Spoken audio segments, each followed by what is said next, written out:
What's on, ladies and gentlemen? My name's Ross, I like games, and today, something weird has happened. You know what weird has happened? OP-14 has gone and been just kind of casually announced over on the website. The English website. And the reason this is so weird, it's not on the Japanese website. Now, I know we're moving towards simultaneous release, don't get me wrong. But the idea that OP-14 is on the English website, but is not on the Japanese website, is honestly utterly bizarre to me. I'm pretty sure that's never happened before. Now, what they haven't done is given us a booster pack artwork or anything like that. And I can't show you because we've not even seen it in Japanese yet. But I can tell you stuff about OP-14, and that's kind of cool. Might tell you about the new shop tournament when we get to the end as well. You never know. And look, just to be clear, here is when you search for booster packs on the Japanese website, you know, it shows OP-12 and Premium Booster 02 and OP-13 and EBO-3. It's just missing. But when you go and do the same thing over on the English website, OP-14 sitting out there below EBO-3. Yep. And again, this is because we're syncing up, because we're getting towards simultaneous releases. We know what the deal is here. We know that essentially everything's getting a little bit screwy. With the release dates and how they're going to be released, there's going to be a short period of time where everything's a little bit off kilter, things are coming in the wrong order and all of that. But it's because we're heading up to the simultaneous release. And when we get there, it's going to be wonderful. We're just not there yet. So yes, it's going to be a little bit screwy for the time being. No, it's not a big deal when it comes down to it. So what are we told about OP-14? Not that much. If I'm honest with you, One Piece card game booster pack, the Azure Sea 7. A booster pack themed around the 7 Warlords of the Sea is here. Well, I love that they've told us it's themed around the 7 Warlords of the Sea. But I'm also well aware that they've called it the Azure Sea 7. And if you're even a tiny bit of a fan of the One Piece card game, you're going to look at that and go, oh, 7 Warlords of the Sea. Like, it could only have been the 7 Warlords of the Sea, let's be honest with you. You didn't need too much. But it does raise a couple of questions. Firstly, which 7 Warlords? Because, of course, the makeup of the 7 Warlords, it changes as you go through One Piece. You know, one of the early prize playmats for the One Piece card game was a 7 Warlords of the Sea playmat, and that had Gecko Moria and Doflamingo. It had Dracula Mihawk and Crocodile and Jinbei and Boa Hancock and Bartholomew Kuma. Okay. But we all know that that is not what the 7 Warlords of the Sea looks like in the current run of One Piece. Because, of course, Jinbei dropped out after the whole, you know, Ace business. And Marjorie Teach dropped out at one point. And then Edward Weevil came in. Let's not forget Law was a warlord at some point. So, my point is, and obviously, you know, the whole Kuma thing. The point is, the 7 Warlords of the Sea, it changes as we go along through the One Piece story. We don't know which 7 Warlords of the Sea they're talking about. Now, it's likely to be kind of the first or last. But there's nothing that we've been told that really pushes us one way or another. One rumour that is going around, and I cannot stress enough, it is just a rumour, although it makes perfect sense, 7 leaders. Now, we know at this stage that outside of special sets, Premium Booster, EB, etc., we get 6 leaders per set. Pretty standard, run-of-the-mill, 6 leaders per set. Like clockwork, we get 6 leaders per set. Yeah, in Premium Booster 01, we only got Sanji, and in Premium Booster 02, we didn't even get a leader. And in EBO1, we got 3, Kyros, Hannibal, and Kozuki Odom. But then in EBO2, we just got Luffy, and that was it. We know that in other sets, things do flick around a little bit. But when it comes to regular sets, OP sets, rather than EB or PRB sets, we know we get 6 leaders per set. That is a standard thing. And yet I still think 7 leaders makes too much sense. Now, you can also kind of see how the rumor started and why somebody might have literally just made it up and we'd all believe it, because it's kind of too perfect. But I am just saying, a 7 Warlords of the Sea set with 7 leaders, each one being one of the 7 Warlords, perfect.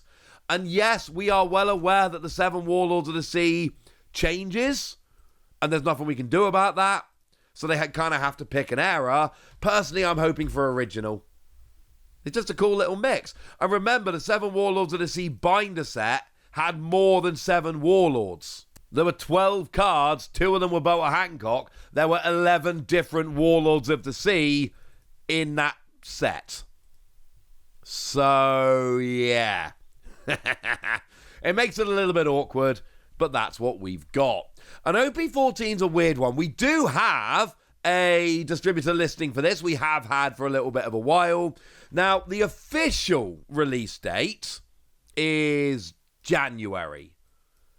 That's what we've got in terms of an official release date here. Unofficially, distributors are listing it as the 16th of January, which I think we can personally believe.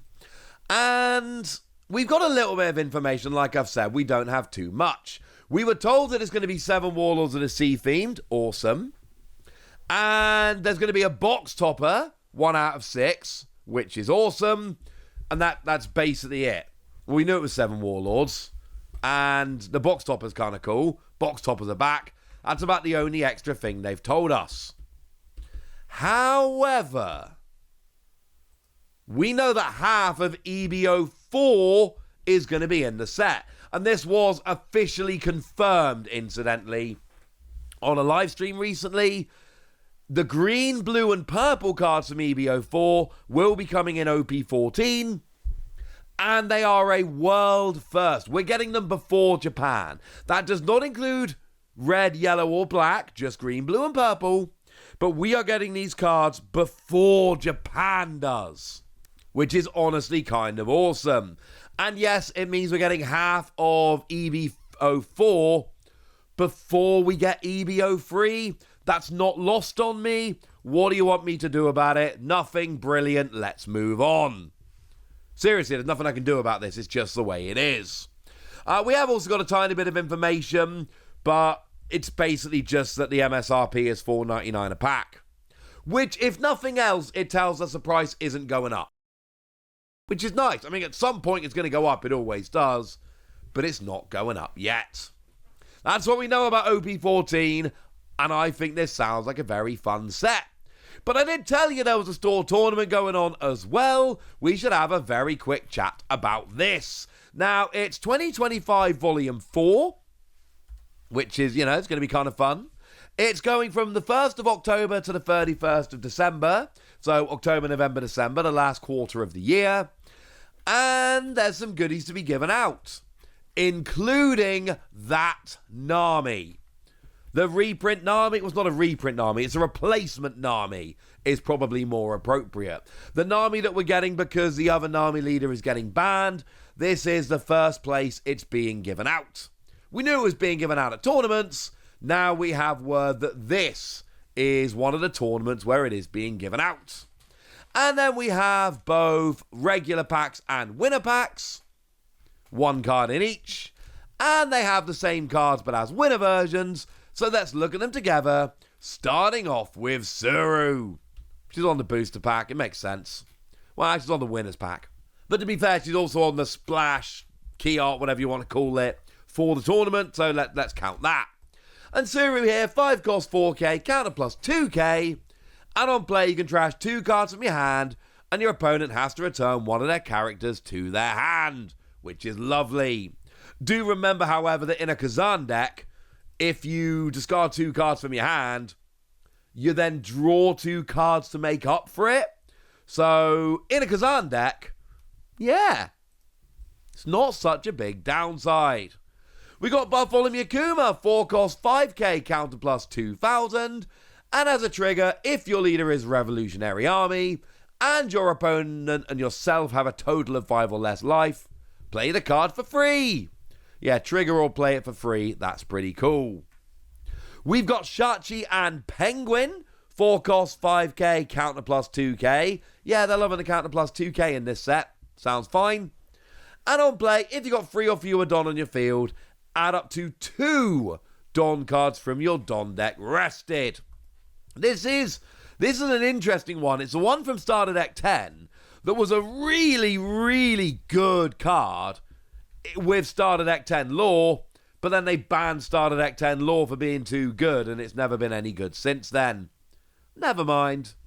And seriously, because like the whole point of this is, it's a 4 cost, which is only good if you've got 3 or fewer Don on your field when you play it, so you need to play it with some kind of skill, like lore. Does this mean lore's getting unbanned?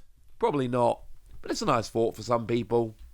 And then finally, we've got because the side of justice will be whichever side wins, a 0 cost as a counter, trash a card from your hand for a 3k bump, and as a trigger, rest a 4 cost or less. These are cool. Get to store tournaments, win some of these, have some fun, move on with your life. I've told you about it now. The big story here is OP-14, but having the store tournament update as well is pretty cool. But I've told you about it all now, so now it's over to you guys. Tell me what you think about all of this in the comment section. Go nuts! Be nice! And then make sure you like this video, subscribe to this channel, follow me on Twitter at @TheWasi. That's where we talk about One Piece and a whole bunch of other card games. And please do consider checking out patreon.com/PTCG Radio, where you can support the channel, get some bonus podcasts, join a Discord, and all kinds of fun things. But by far the most important thing as always, look after yourselves till next time, would ya? Thank you very much for watching. My name's Ross, and you've been watching Wasi Plays.